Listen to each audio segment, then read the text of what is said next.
All right, we'll now have an hour on competitions. So we'll talk about 4 competitions, 2 that have been running and 2 that will be running. And the first one is the Auto Survey Challenge, and Li Sheng will present about that. Thank you, Frank. My name is Li Sheng Hosoya. I'm a postdoc researcher from University Paris-Saclay, and today we're going to talk about the Auto Survey Challenge, which was done by 2 master students, Kuhn and Kent, from Paris-Saclay, and the advisor is Isabelle Cuyon from Google Research, and also professor from University Paris-Saclay. Okay, so with this challenge, the goal we want to achieve is first, evaluate the SODA in automatic generation of survey papers. Second is to expose the AutoML and data-centric communities to LLMs. And finally, we want to obtain better AI reviewers than our initial AI reviewer to bootstrap the competition series on automatic LLM evaluation. So now for the first goal is to build an AI author which can take as input a scientific question or a prompt and then generate a survey paper. Of course, we are still far from being able to do good original scientific research with purely AI, but we're not that far from being able to generate good overview papers. So this is the first task or the first goal. Then the question is, how do we evaluate this AI author? So we propose using an AI reviewer, which is less expensive than human. Then we put the human as a god at the end of the loop that provides the feedback to the AI reviewer and the AI author. So in the long run, we can use this feedback to improve both AI author and AI reviewer. So now if we just look at the loop between AI author and AI reviewer, we get something very similar to a peer-reviewed journal of AI agents, where in this case, the AI agent can play a dual role, which is AI author and AI reviewer.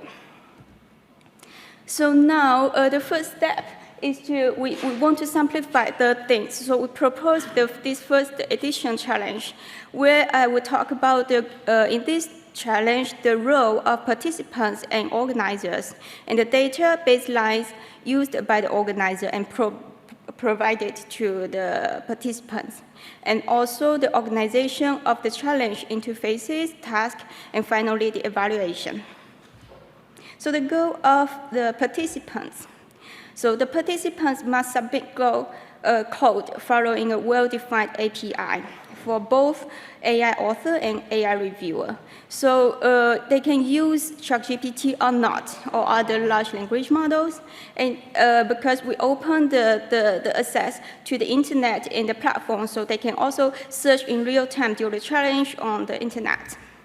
And then, so they submit this AI agents, both for author and reviewers.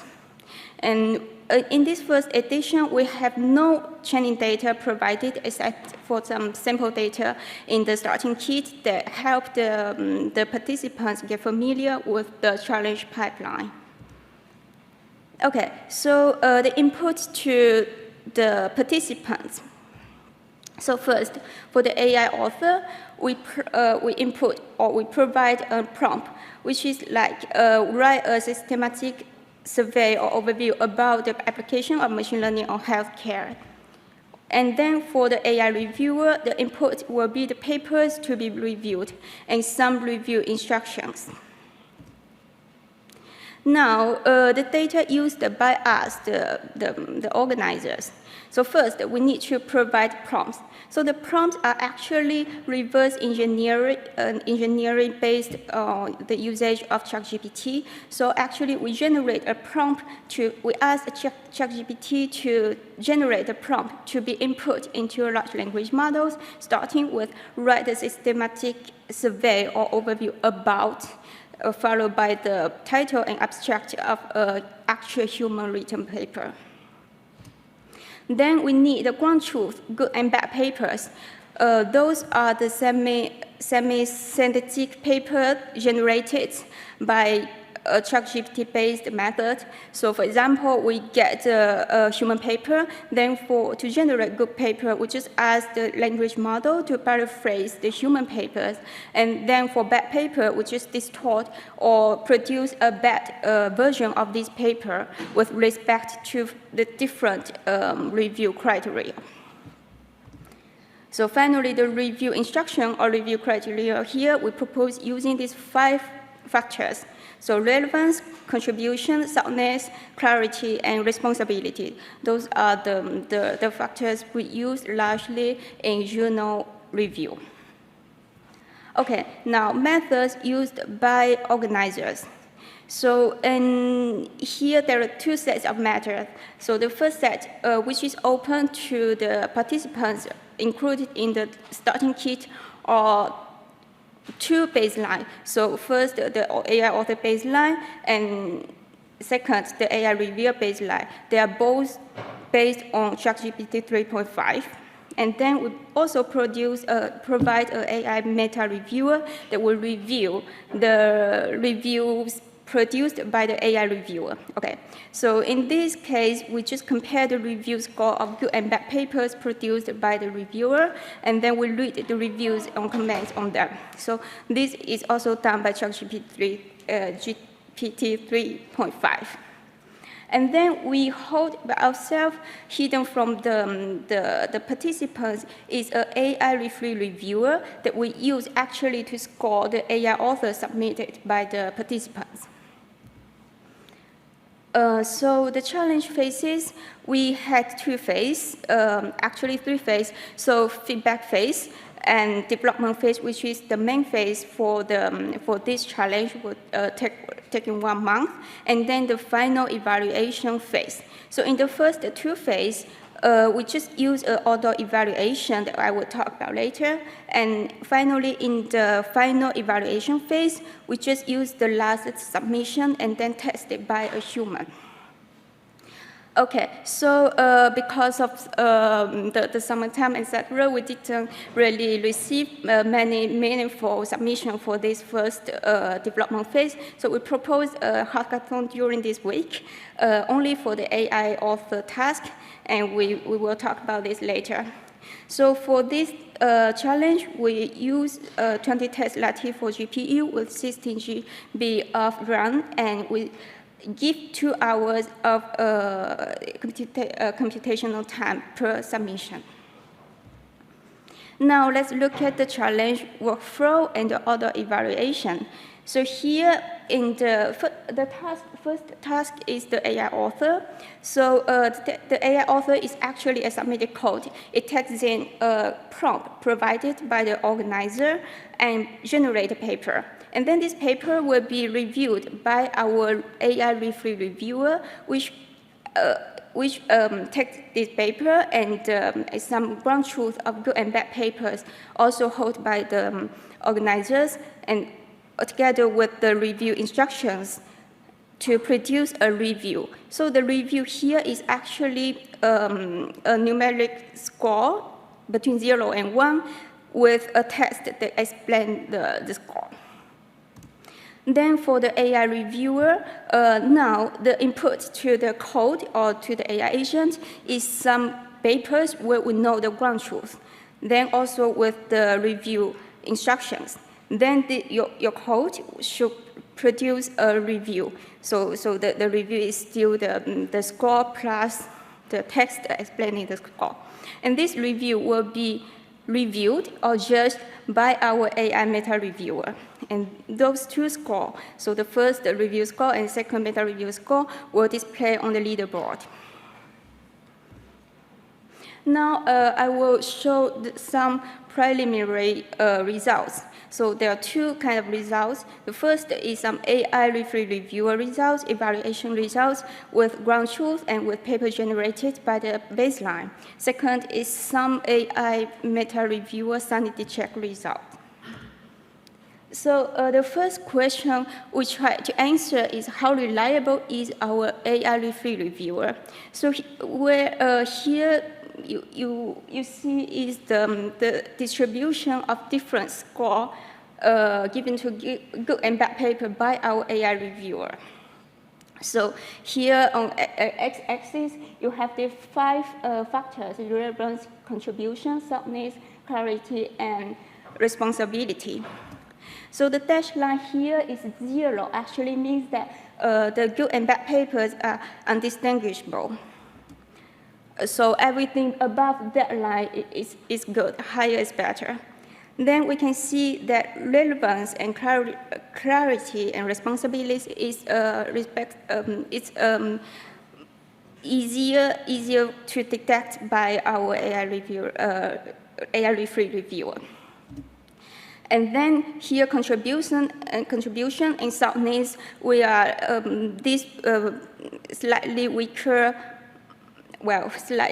for contribution, and we need to put some work on this soundness. So soundness actually is about the citation. So how sometimes we just find that the ChatGPT will rate the hallucinated citation better than the actual citation. So I will come back to this later.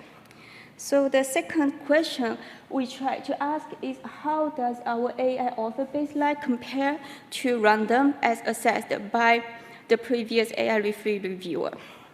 So on top, you can see an overview of these 5 criteria judged by this AI-free reviewer. So we have 2 kinds of papers. So in orange is dummy paper, which is random human written paper. That means they are not relevant, but they are written in good English. And then ChatGPT is, as I said, is our baseline, AI author baseline. So, for example, for relevance, we can see that ChatGPT is significantly relevant compared to the random paper. Well, for contribution, it's not that good, especially for the coverage, which we measure the alignment of citation in the real human paper and the generated paper. So here is the point we really need to work on. And then soundness is also about citation. So we can see that the ChatGPT does worse than the human paper because sometimes it just cites some paper doesn't exist. Okay, in clarity, both they achieve similar performance. That means ChatGPT actually can produce something human-like level written English. And then responsibility, ChatGPT is doing better because the model is actually fine-tuned to be polite and responsible. Now, the third result is about the meta reviewer. So we did some sanity check for this meta reviewer. So the point is that we let the meta reviewer to review 3 reviewers. So random reviewer, which just returns a random score, or ChatGPT reviewer, that we ask ChatGPT to review a paper. And then our AI-free reviewer, which is also part of it, based on the ChatGPT, but we just did something to improve it. So, yeah. So the thing we can observe here is that the meta reviewer always rate higher, rate AI-free reviewer as best, and then the random as worst. So this is a good news for us. But here we can also observe that the ChatGPT actually it sometimes rates higher the imaging citation better than the actual paper. So this also is a very interesting observation that we need to really work on later. So some conclusion and future work. So we designed an end-to-end competition for peer-reviewed survey papers, and then we implemented the first version of AI author, AI reviewer, and AI meta reviewer, which is a new notion we proposed in this challenge. Then, as I said, we have no submission significantly improved the ChatGPT baseline for this first edition. This is why we launched the auto survey hackathon during this week, but unfortunately, because we have a very interesting schedule, so still we don't have good submissions. So we just decided to extend the deadline to next week. So please, if you have questions or feedback, just write us emails. Future work, we want to improve the AI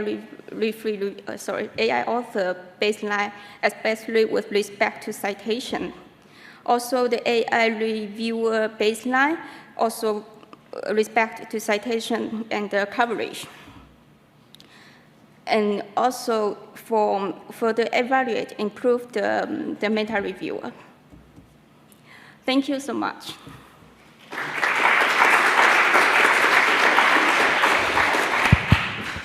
Time for 1 or 2 questions. So one question I had is, well, when I saw the competition first, I thought it's amazing. It could really help us work on things like super alignment, like really, yeah, having an agent, controlling an agent, and so on. So I think there's a lot to the competition, but I also thought this is really hard. And so I guess that's what you saw, that people didn't really get off the ground. Yeah. And what are you going to do going forwards? Yeah. Are you going to compartmentalize the competition a bit into, you can work on this or this or this? Or? Yeah, exactly. So we have actually 2 directions. So first of all, we want to achieve the attention to some prompt engineering or prompt tuning, especially automatic prompt tuning, and some fine tuning also. So the first results we have implemented so that ChatGPT sometimes can self-improve. If you give good enough prompt. The second direction is to break out the different criteria. So we maybe ask the student next year for 5 groups, and each one develop an AI author or an AI reviewer focusing on one like soundness criteria. And then finally, we can maybe do an example. Yeah. Okay. Very cool. Any final questions? Otherwise, let's give Li Cheng a hand. Thank you.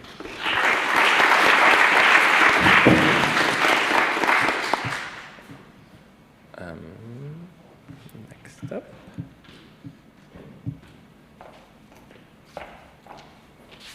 All right, next up is Nicholas Roberts talking about the AUTOML Cup. Hi. So I'm Nick. Today I'll go over the results and kind of talk about the AUTOML Cup competition that we ran this year. So our competition is based around this idea of AutoML for diverse tasks. So I'm going to start off by telling you what exactly that means. After that, I'm going to go over kind of the design of the competition and the tasks that we actually included. And then finally, in the third part of the talk, I will finally announce the winners of the competition. So let's get started. So so I think probably all of us here are pretty familiar with the ImageNet story. ImageNet, of course, is a really large, or semi-large, I guess, image data set that took a lot of human effort to design, and over the course of several years, eventually, people designed more and more sophisticated neural network architectures that eventually surpassed human performance on this benchmark. However, basically everything in this process was extremely expensive and time-consuming. Collecting the data, designing these architectures, which you can see on this plot, took 5 years to surpass human performance. And then, so lots of human effort. And then the final architectures that we see are super not interpretable. It's not clear to me, at least, why this GoogleNet architecture is so good on ImageNet. So at the end of the day, I think since this is the AutoML conference, I think all of us here can probably agree that we want to automate this process in the future. So the goal of AutoML for diverse tasks is that we want to actually automate this process for not just ImageNet, but for the long tail of emerging machine learning applications that aren't necessarily at the same scale as ImageNet. So jumping back for a second, let's kind of just like reevaluate the basics here. So what are the components that we need for machine learning to be useful for problems? Well, we really need three things. We need models, we need data, and we need hardware. So my focus in this talk is really on the first two. I'm assuming you can just like rent hardware. But of course, models, choosing which model to use requires a lot of machine learning expertise, and creating large labeled data sets is quite expensive. So for non-experts, non-ML experts who might be experts in other disciplines, in the sciences, et cetera, constructing models and data for their problems is often quite challenging. So you'll see things like, how do I pick which model to use without like a team of like ML PhD students, or like, if I don't have enough labeled data, I might not be able to actually use machine learning and things like this. But of course, the answer to this is automation. And so for the first problem, you might use something like neural architecture search. And for the second problem, you might use things like transfer learning, fine-tuning, weak supervision, or other techniques to construct data sets or cope with not having enough labels. So back to the original question of what is AutoML for diverse tasks. We want to automate ML pipelines, every aspect of it. We want to reduce the need for ML expertise. And ideally, we want to make ML and AutoML super accessible to non-ML experts that might be experts in other scientific domains. And there's a question of whether right now AutoML does this in practice. At least for a lot of neural architecture search stuff. Previously, the reality was that a lot of it focused on computer vision and natural language processing, which are really kind of like ML domains. And those are already very well studied. So we already have like tens of years of like human architecture design for neural architecture search. But the expectation is that we would want these things to work for really like any like field. So things like applying NOS, like protein folding, and other weird things. So mostly ML people benefit here. So the main takeaway is that we need to make ML more accessible and design methods that work for diverse domains. Okay, so now that I've kind of motivated that, I'll tell you a bit about the actual competition, the AutoML Cup. What we did is we wanted to design a competition where like we tackled diverse tasks and somewhat increased the complexity throughout 3 different phases. And so for the first phase, we just had like diverse 1D classification tasks. So these are just like sequence tasks. And then for the second phase, we introduced the complexity of like your input could have like more dimensions. And so you could have like 2D inputs or 3D inputs. And then in the third phase, we additionally like wanted competitors to be able to handle real world data issues, like lack of access to ground truth labels. And so this brings in the name of the data-centric component of the competition. Okay, so in the first phase, we originally included 2 tasks. One was this long-range list ops task, which is a parsing problem, where you could have up to 2,000 tokens, so quite a long-range parsing issue. Yeah, so this was the thing. We also had this like gene sequence task that was a 3-class classification problem. Due to a bug that we had in the competition, we had to move that to the second phase. So the first phase was evaluated only on this long list ops task. So the second phase, again, we tried to introduce more complexity, and so we included a synthetic reasoning task that originally was designed to evaluate the reasoning abilities of language models, called LEGO. Again, we wanted to, evaluate on like more complex inputs, and so we evaluated using a protein folding task as well. And finally, in the third phase, we included 3 data sets, one of which was a breast cancer detection data set that was missing 90% of the labels. And so competitors needed to find ways to cope with this lack of access to labeled data.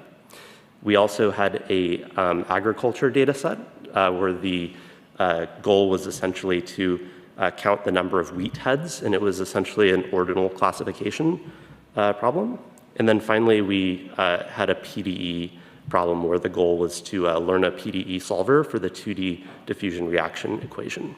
And in that case, 90% of the labels were missing random patches in the input or output.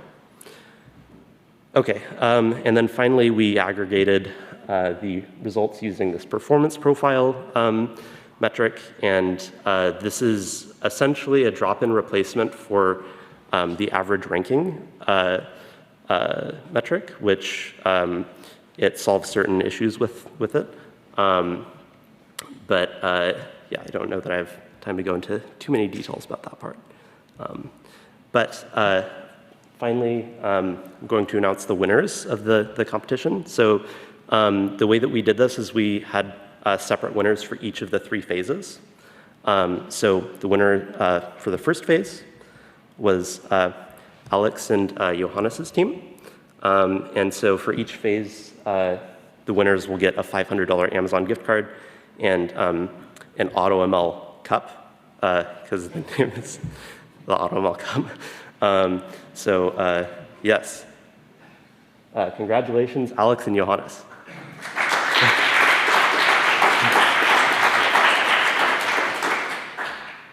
Okay, and then for the second phase, with diverse tasks of any input and output dimension, the winners were, again, Alex and Johannes.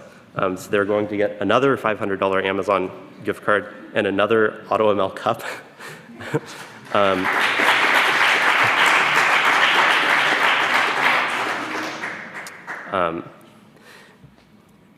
And then finally, for phase 3, again, the winners were Alex and Johannes. They did very well in the competition, so congratulations to them.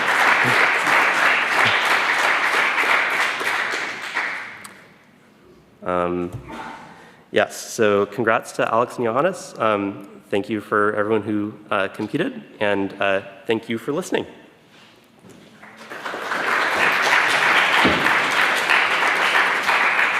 Great. Thank you. I know Johannes and Alex are watching online, so congrats. Yeah, they're amazing master students actually in my lab, and I would like to give a shout out to Rhea and Arjun who supervised them in this. So thanks to the organizers, and any questions? You want to catch it?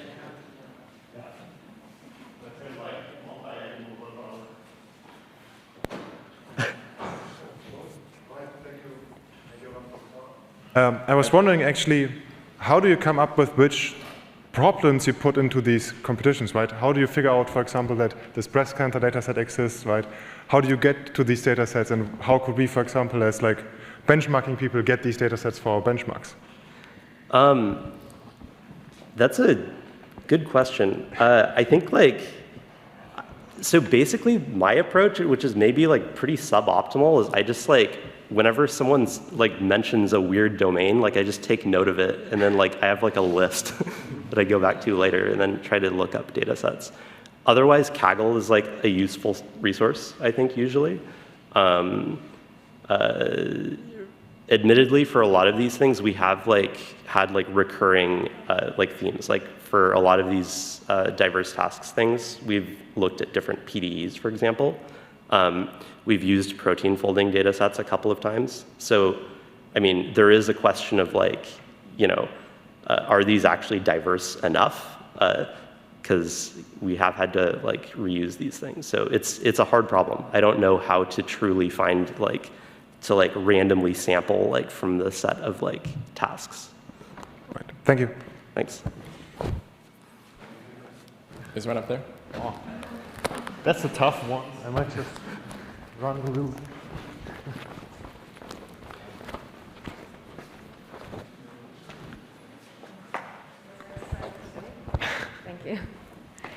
Hi, I had a question about the protein folding data set. So I think like expression data is typically, kind of, there's a lot of normalization and filtering and other pre-processing kind of things that people, apply to these data sets. I was wondering, like, was that already kind of a pre-cleaned, nice data set, or was it like raw, straight out of the machine? Oh, I believe this is like heavily processed. Yeah, we took like an off-the-shelf, like, I think our data set, the one we used was called the PDNet benchmark. Yeah, so basically it's like heavily processed, like the input is like a sequence length by sequence length by 57 pairwise features like thing, where like these features are like hand engineered, presumably. Yeah. Yeah. Okay. All right, awesome, thank you. Yeah. All right, we actually have 3 minutes left in the slot. We're running short, actually long time. We have time left. Nick? And yeah, I just checked, so they are also online, and maybe they could say something about what they did. Yeah. That could Do we have? That was my question. All right. Okay.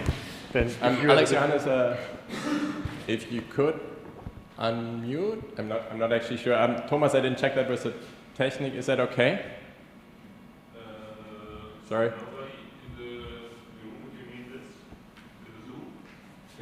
In this Zoom, there's no one. They said they're in Zoom and watching. No, in Zoom there's Alex and Johannes. no on the camera. No, but they could turn on their camera. Yeah, then. Can you say something? We didn't plan this. Sorry. I did not expect that we actually have time. Hey, there they are. Good. Congrats in person. Do you want to say something for 2 minutes? What you guys did? Guess they don't hear us. Alex, Johannes, do you hear us? Can you have a thumbs up or something if you see us? Yeah, we can hear you. Perfect. Do you want to say for 2 minutes what you did? Maybe I wait till Johannes can also hear you. I'm not sure whether he can. Yeah, I had an audio issue because we were listening over the same audio. Now I can hear again, sorry. So congrats in person. Can you say in 2 minutes what you did? Oh God, what did we do? Yeah, so basically our system is that we first built a decision tree to categorize the data sets into different categories. I think mainly we had 1D data and image data, and then also segmentation data. I think these were our 3 big segmentations for different choices. And then for each we had a set of algorithms. And what we did is we did like kind of like AutoSKLearn, where we created a portfolio for each of the algorithms. And this portfolio should work for,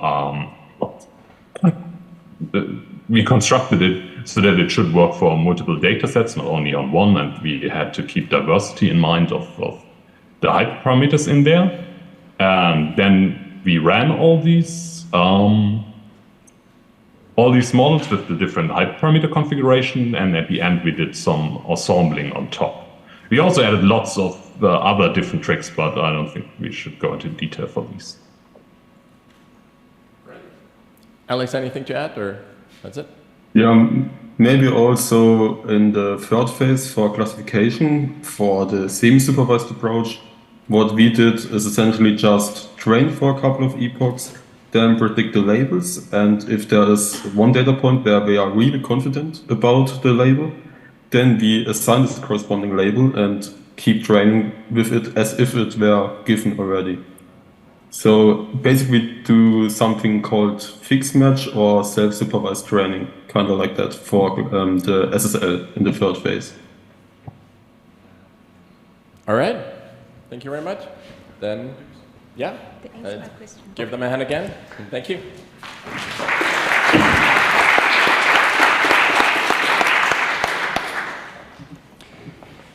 I think definitely one way to win competitions is to have master students who really put in time, and I know they worked a lot.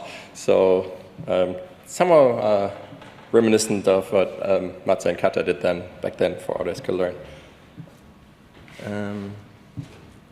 Next up is, yeah, there was it already. Yeah, so we just had 2 competitions that were already running. Now it's 2 competitions with a shorter time slot for that are going to happen. Presenting Stephen Meckhoff. Thank you very much. So we are actually a competition that has been running at CVPR for the last 3 iterations of our competition, but Frank asked us to move over to AutoML, which we thought was a better fit for us. All I'm going to talk about is this bit. I'd like to thank the keynote speaker from earlier this afternoon who did talk about NAS, so you all know what NAS is, and we don't need to talk to you about that. I also thank her for talking about the fact that historically lots of NAS competition, lots of NAS work was done just on ImageNet and CFAR 10 and CFAR 100.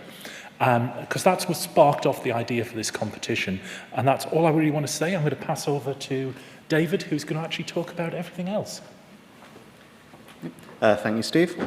So to start off, I want to give a bit of who are we, but Steve's already talked about this a bit. So we've been running the Neural Architecture Search workshop at CVPR since 2020, and the competition since 2021, so it's not just we're coming out of nowhere. And so the people currently behind it are myself, PhD student at Newcastle, Amir, who wasn't unable to come from Durham, Elliot, who was at the conference but had to jet off for other reasons, and Steve, who was just introduced and is still here. So as Steve said, we used to do it at CVPR. The reason we moved is CVPR is too broad. There are some circles here, they're not to scale because I wouldn't know how to do that. But even if you just consider the ML aspect of CVPR, AutoML is a small part, especially with all the other topics. So most people there aren't involved with AutoML, let alone NAS. So this conference, which is AutoML, we find is a lot more focused in with people interested in the field, and with NAS filling up a bigger section of what is done here. And so we feel like the competition is definitely more at home and here and will definitely be more beneficial. So a brief description of the conference, as Steve touched on and as the keynote speaker earlier did. So NAS is developed with the evaluation data in mind. So when you're developing your algorithm, you know you're going to be finally evaluated on Cypher 10 at the end. I believe at the panel as well, earlier today, one of the panelists said that if they made a model which only produced 50% on Cypher 10, you're probably not going to publish it. You're going to probably go rework it and try and get something that's actually state-of-the-art. But just because it's bad at Cypher 10 does not necessarily mean it's bad on other data sets. And so basically the idea of this competition is that we withhold the final evaluation data, so you can't develop with a specific data set in mind.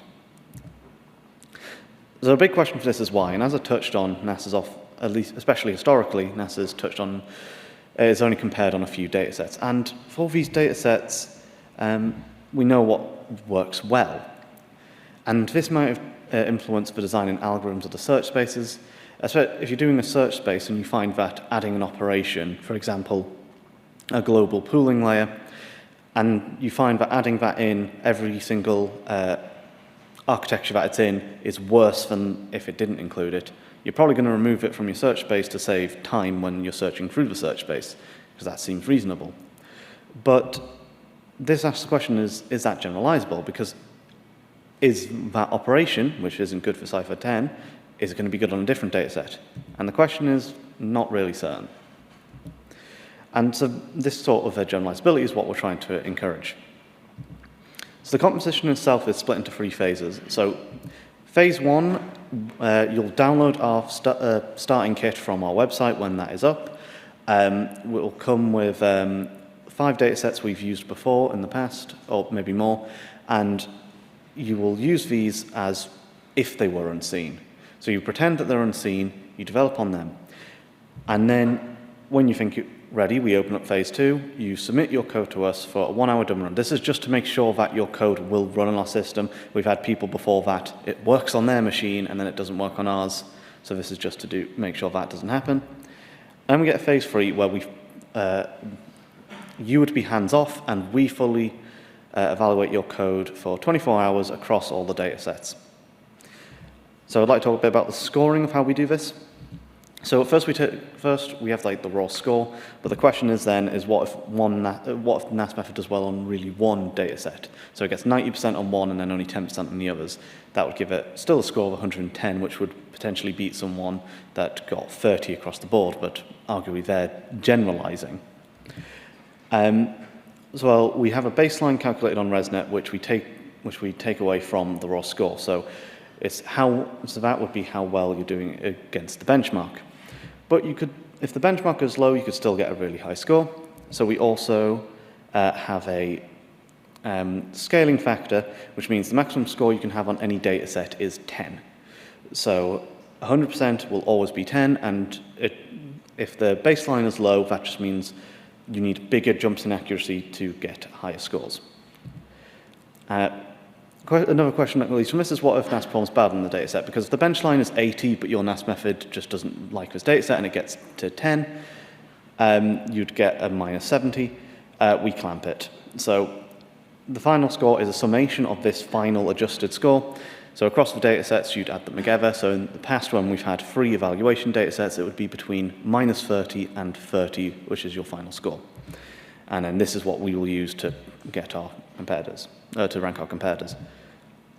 So a big part of this competition is our data sets. So I'm going to run through a few examples, the first one of which is ADNIST. So as you can see from this diagram, ADNIST is just 3 MNIST images stuck together over the color channels. And we calculate its label using this simple formula. So it's 2 + 9 + 4, that would be 15, and then we -1 from it, so it's now 14. The reason we do -1 is just for indexing, so the first label is 0, and then the last label is 19, and it can be the sum can be between 1 and 20. This is an easy problem. If you knew what this dataset was, you could very easily calculate it yourself as a human, but you could also just get a pre-trained MNIST model, separate the channels, calculate each channel individually, and then perform something yourself. And this would give you a really high score. This would give you about 99%. And that's one of the 2 things we are trying to do with the datasets. We have datasets which are really easy to do, and as I'll talk about in a minute, datasets which are really hard to do without machine learning. Another aspect which I like to focus on here is this is not just normal classification. Normal classification, you're kind of looking for patterns which you recognize. For example, if you're doing a classification on dogs, you look for their nose as the general face, their ears, or at least that's what you hope your model's learning. In this case, where there's not as much a pattern, because, for example, a label of 14 could be 2, 9, and a 4, but it could as well be a 5, a 5, and a 5. And so you have very different patterns or different images which would equal the same label. And so we're hoping that any NAS model would learn the calculation. The second data set I want to talk about is geoclassing. So this data set is made up of satellite images taken from Big EarthNet, which in turn is taken from the European Space Agency Sentinel satellite. So these are images of the countryside of 10 European countries, and the goal of the data is to identify what country. So I haven't given the label yet, so if you want to try and figure it out, this one's one of the easier ones. But I'll reveal that in just a few minutes. But it is a hard problem to solve, especially for a human. Unless you're very familiar with these 10 European countries' topography and their foliage, you probably would not guess which one. And even still, if you want to do this without machine learning, the only way I can really think of it, which would be easy, would be to go and download the Big EarthNet data set, which is hundreds of gigabytes big, and try and find which image matches that. This image was Portugal. This one's arid, so it kind of is a bit easier than some of the others, which are just green. So a question that you might be asking is, why should you take part? Well, you can try your methods on unseen data. So if you're working on a NAS algorithm, why not submit it to us? You can see how well it works on these data sets which you know nothing about. You can show that your method does generalize to these data sets well.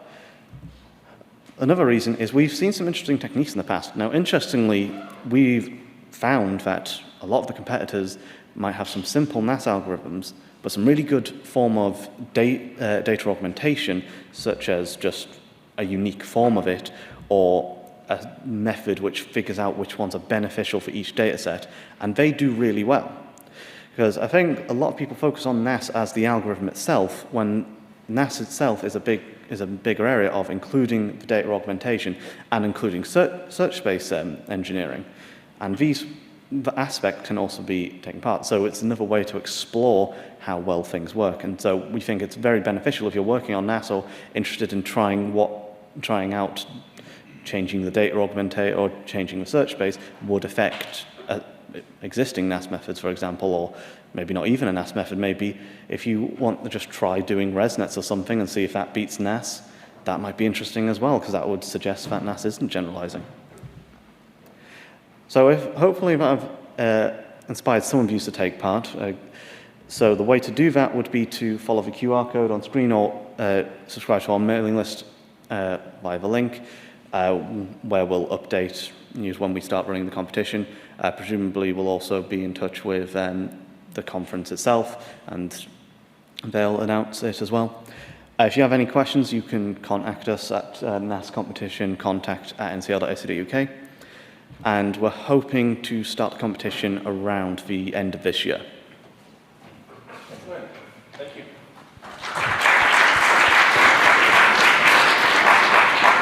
So time for one or two questions. I have one to get you started. You talked about NAS for unknown data sets, and then you talked a bunch about the data sets. So will there be new data sets? Or? Yes. Okay. So the data sets were just to give you an example of what they were. Obviously, I can't tell you what the data sets are, but I've got one that's already been generated, and we're generating the others now. Very cool. In previous years, what we've done is the data sets that have been unseen for one competition become the training sets for the next competition. Yeah, that makes a lot of sense. Cool. And you said phase one will start then? How many phases are you planning? There's 3 phases. Okay. Phase 1 is the longest one. It'll be, we give you have access to download the kit, you make your NAS method. Phase 2, you just submit to us to make sure it works, and then phase 3, we evaluate. Yeah, so those were the 3 phases. Yeah. Cool. Then, thank you. Thank you.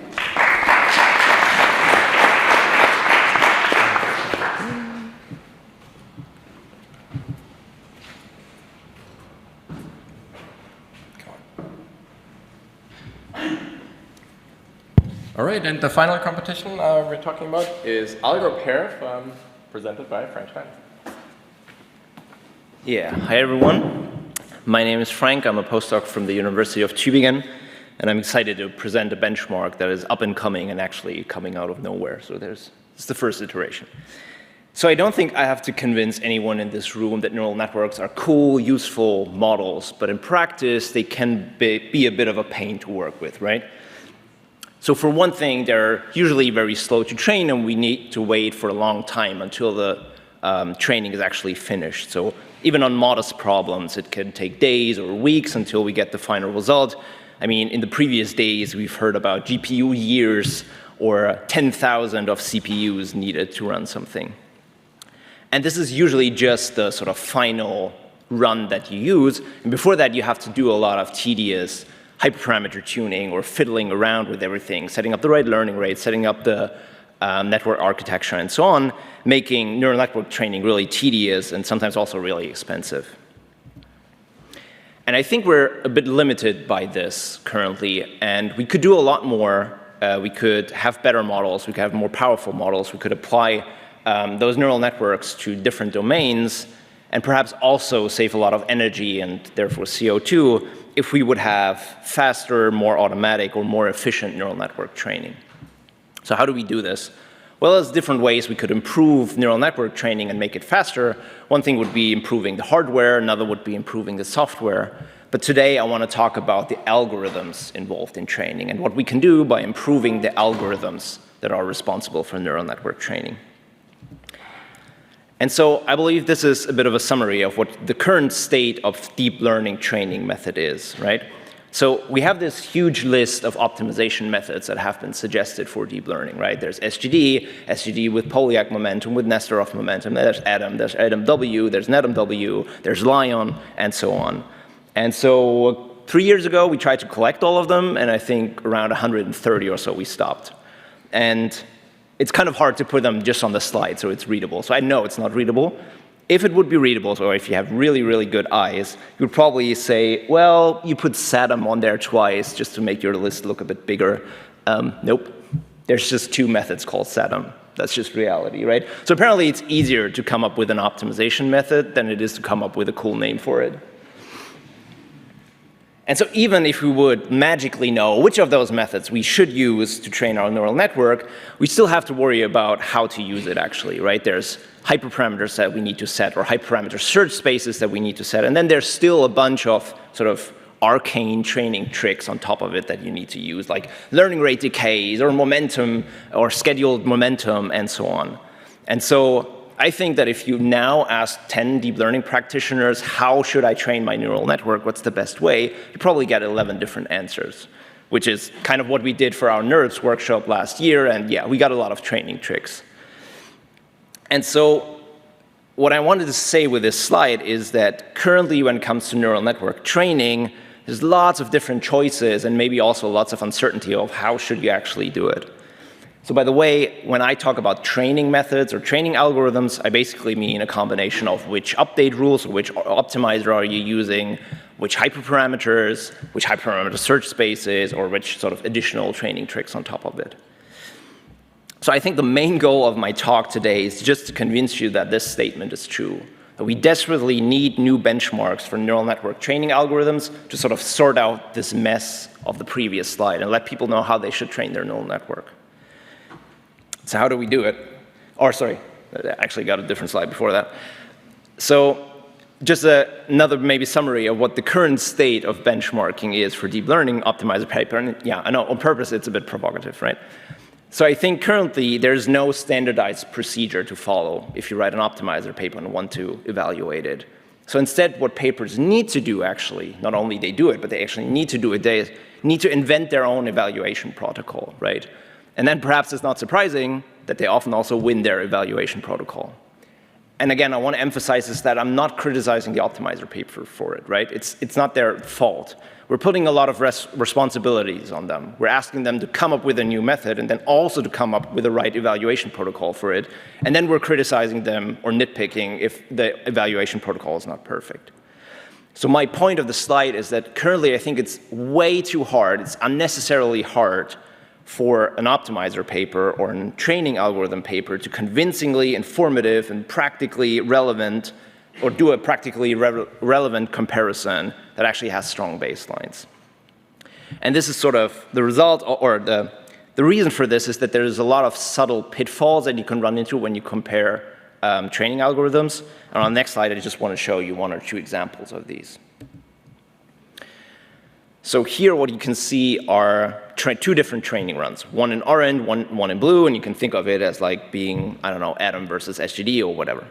So there's two of them, orange and blue, and on the x-axis you can see the steps, so basically like training time, iterations, whatever, and on the y it's the performance, the validation error, so the lower the better. And over time you can see that both are improving, but most importantly they cross each other during the training run multiple times.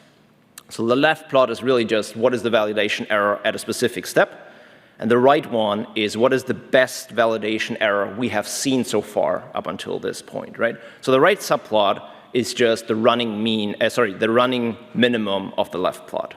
And even if we look at the running minimum of sort of the best validation error that we have seen so far, they do cross each other multiple times. And this is not just a toy example. We see this in practice multiple times. It wasn't hard for us to come up with one of these examples here.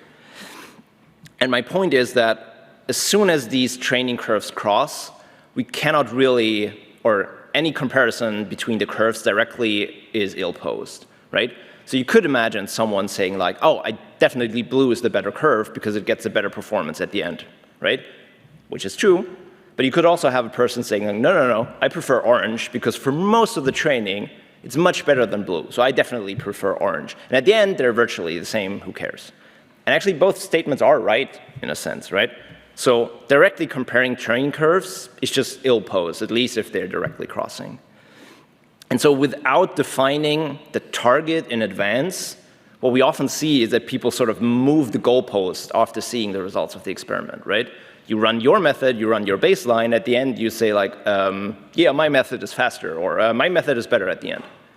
And again, it's not criticizing the paper, it's criticizing that we don't have a protocol for it.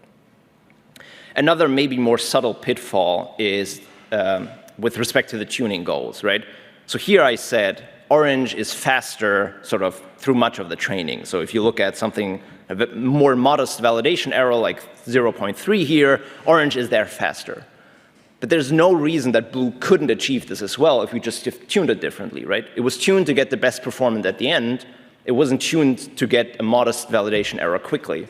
So in theory, there's absolutely nothing telling me that blue couldn't also be faster than orange. It's just that this particular run that we have selected isn't the case. So again, this is just an example of some of the pitfalls, some of the maybe more obvious pitfalls. And in our paper, we've collected a lot more than that, more subtle ones that you can run into without sort of knowing. And so again, I want to emphasize that I think the solution to this is not to sort of criticize the optimizer papers for not doing everything correctly, because it's a lot of work to get everything right, all of while developing a new method, which is sort of the main focus of their paper anyway. So instead, I think the solution is to have a standardized benchmark that people can sort of just plug and play and run, and it sort of takes care that the comparison is fair. So for the last 2.5 years now, I, together with George Stahl from Google, have been chairing the algorithms working group of ML Commons, which is sort of a very open, large-scale effort by more than 25 researchers from Google, from our University of Tübingen, University of Toronto, Mid-II, and so on, to work on this standardized benchmark, to really understand and measure how we can speed up neural network training by having better training algorithms, or better algorithms in general. So due to time, and I know I'm standing between you and dinner probably, so I'm trying to make this fast as possible, I just want to tell you about the sort of key features of our benchmark. So first of all, and most importantly of all, it's a competitive time to results benchmark. So the competitive part means that your submission that you're handing into the benchmark is automatically the baseline for everyone else, right?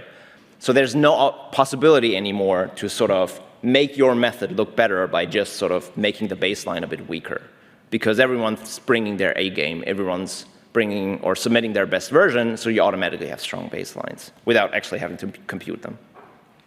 And time to results just means we're measuring how fast you can train a neural network until it reaches the target performance across multiple neural networks. And we do all of that on fixed hardware with fixed workloads and sort of a fixed process. So by workload, I mean sort of a neural network training problem. So it's a combination of a specific data set, of a specific model, a loss, the evaluation metric, and so on. So for example, training ResNet 50 ImageNet for image classification would be a workload, and then WMT for machine translation using some transformer model is another one. So because everything is fixed but the training algorithm, but the optimizer, the hyperparameter search space, and so on, submissions really need to innovate on only that part. They cannot change anything else. And what we then do is we aggregate the sort of time to results across multiple of those workloads, so ImageNet, WMT, and so on, aggregate them using performance profiles. So in that way, we don't get specialized solutions that only work on this specific version of ImageNet and so on, but we are really interested in see how far can we push, how far can we improve general purpose methods.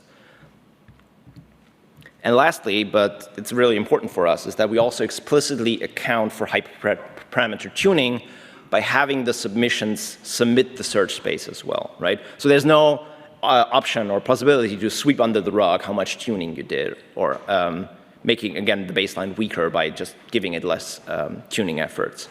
And it also means that whatever will be the winning submission, probably by Alex and Johannes, I hope they submit. So whatever will be the winning submission, we will ensure that this is actually a runnable algorithm, that you can just run like that, and it's not a family or a template of algorithms. For example, now, ATOM is very popular, but it's a bit unclear like which ATOM, with what hyperparameters. Do you tune epsilon, don't you tune epsilon, and so on. So ATOM is really just a family of algorithms or algorithmic template, and by having this search space an explicit part of the submission, we want to make sure that we actually get runnable training algorithms. Oops. So I think all that is left to say is that we're really looking forward for people to submit. So we hope to officially announce the start of the competition in the next coming days. We're just putting sort of the final polishing or last polishing steps to make the user experience of developing it and submitting it just a bit better before we officially announce the start of the competition. But if you already want to start playing around with it, developing with it, feel free to do so. All the rules in a lot more detail are online. All the benchmarking code is online already. We've, as I said, wrote a paper sort of motivating this benchmark, explaining our choices, running a few baseline on it, and you can read it as well. So please consider submitting to it, because I firmly believe that this benchmark is only as good as the submissions that we're getting. Thank you.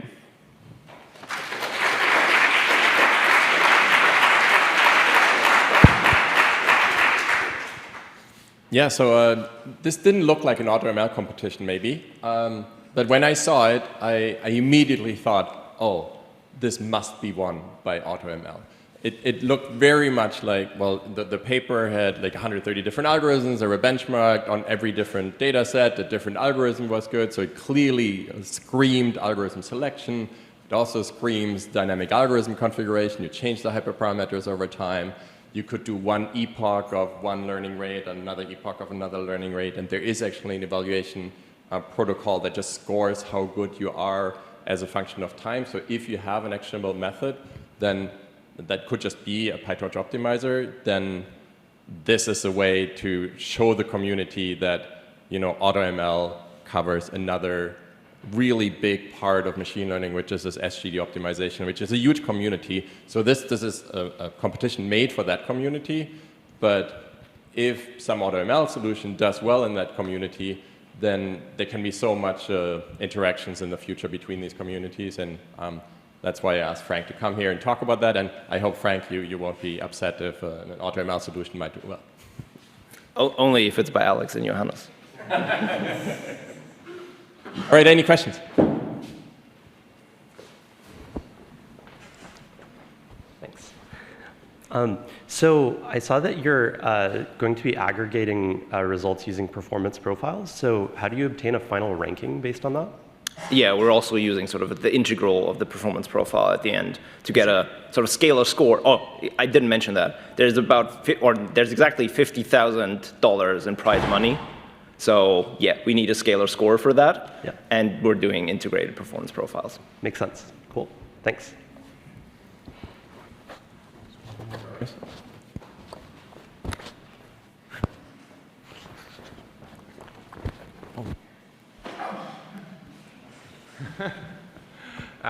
Yes, thank you very much for setting that up. That looks really awesome. You said that you don't want to have specialized solutions, but which is really important that we generalize well for different kind of data sets and so on. But how do you achieve that? For example, there was papers saying that, for example, on ResNet architectures, ATOM optimizer has some benefits simply because of the architecture and so on. So you could say, okay, you not only have ResNets, but also other architectures. But on the other hand, many people using ResNets. So how do you make the trade-off between having a large variety of benchmarks and nevertheless being important for what people are using in the end? Okay, yeah, so just want to make first a point that I do think that specialized solutions have a point, right? So I think that those sort of papers of like training ImageNet in 30 seconds and so on, they do have a place. It's just, I think that we need something to complement it as well, because it's kind of hard, or oftentimes these specialized solutions, it's a bit hard to take advice from them for my personal problem that I have. So I don't want to discredit those. It's just like I think that this complements it and makes it more general. So in our competition, everything would be allowed to branch on and specialize on if it's sort of reasonable to generalize to any other problem. So you would be free to do, let's say, I don't know, if I see a conf layer, I'll use this update rule, but if I see an MLP layer, I do another one. That's totally fine, because you can easily plug and play this to a different problem, right? So as long as this is given, that on sort of an unseen problem, you can apply it, and it would do reasonably well, or it's assumed that it would run in some sense, that's totally fine. So you could do that. It's fine to include that information. What we don't want to have is people sort of, in the extreme case, it's you take some of the workload information as a sort of fingerprint to identify the problem that you're currently running on, and then basically just load a pre-trained net, and you're done in one step, right? Because that's not helpful for any practitioner out there. That's sort of the balance that we're striking. So as long as it can generalize to a similar problem, it's fine, and it's fine to branch, and it's fine to do sort of adaptive solutions. I don't know, did that answer your question? Actually, no, I meant something else, but it's a very, very good answer. But let me ask then what I actually meant is, so for example, do you care to find good, I don't know, optimizers for, I don't know, a very shallow deep neural network with 2 layers no one really cares about, right? How do you decide what is important to be included? Oh, okay, I see. Sorry. Yeah, so currently the workloads that we're testing on are really sort of the problems that people care about at the moment. And I realize that this is a bias selection, and this is something that people will not care about in 2 years. So this benchmark competition is really meant as something that changes year to year, or maybe every other year, I don't know, where we update the problems of what people care about, and hopefully we can actually contribute to being able to train different models just because we have improved algorithms. So this is definitely something that changes, or will change year by year, and currently we'll sort of have the stuff that people care about at the moment, which is sort of vision transformers, ResNets, transformers for language modeling, stuff like that. Great. And can you do something like look at the computational graph that you're supposed to optimize, and dependent on that, choose your hyperparameter settings and so on? Yeah, so I'm not sure I can, off the top of my head, precisely answer exactly what information you would have access to, but at least I know that you have access to sort of the layer type that you're currently operating on, and you can definitely branch on those. What isn't allowed, for example, is use this as a fingerprint, and then just say like, oh, and I don't know, look at my hard-coded learning rate. That isn't cool. That's forbidden by the rule. But yeah, it's definitely able to use information from the workload. And is there things like dataset meta features that you could use? I don't think sort of a pre-processing step that you can run for a minute, and it counts to your time? So I have to think about this. So this might be one of those cases where we would perhaps allow it just according to the rules, but maybe it's not possible in our API. To be honest, I'm just not sure. I would have to check that. Yeah. Okay. And you know, if it's not possible now, then maybe it's possible in the Absolutely. next year. Yeah. That's also one thing I would invite you to is just look through our benchmark, and if there's stuff that you want to do and that isn't currently possible, just let us know, because it's kind of hard for us to make sure that we can support everything that we're not aware of. So just let us know, and we'll try to make it possible. Last question, Alexander. Would you consider learning rate schedules and other schedules as a part of Optimizer? Yeah, that's also something that you submit. So if you want to have a learning rate schedule, automated or whatever, that's also part of the submission. That's why I sort of try to keep the term training method, because this also includes it. You could schedule momentum, you could, yeah, whatever. All right, fine. I'll have one more question. Thanks for the talk and great work. Was just wondering, like, maybe in the future, will you consider using surrogate models to get the evaluations of the, I don't know, of the training algorithms? So just to make sure I understand the question is whether we would use surrogate models to get a sort of approximation for the evaluation? Like a simulation of the evaluations. Yeah, we thought a little bit about this, because one big issue of this benchmark is that it's expensive, obviously, running all that stuff. Yeah, exactly. And so we were thinking about whether there are possibilities to sort of in advance know a little bit about how promising those methods are, and just sort of assign compute based on that. And it seems very complicated to do in a way that we can guarantee we're not, I don't know, giving no compute to still interesting and potentially good methods. So it's not something that we considered for this version of the benchmark, but if we have any idea on how to do that properly for version 2, version 3, whatever, it's really interesting. Thanks. You had a question? All right, very cool. Thank you again. Thanks, Frank, again.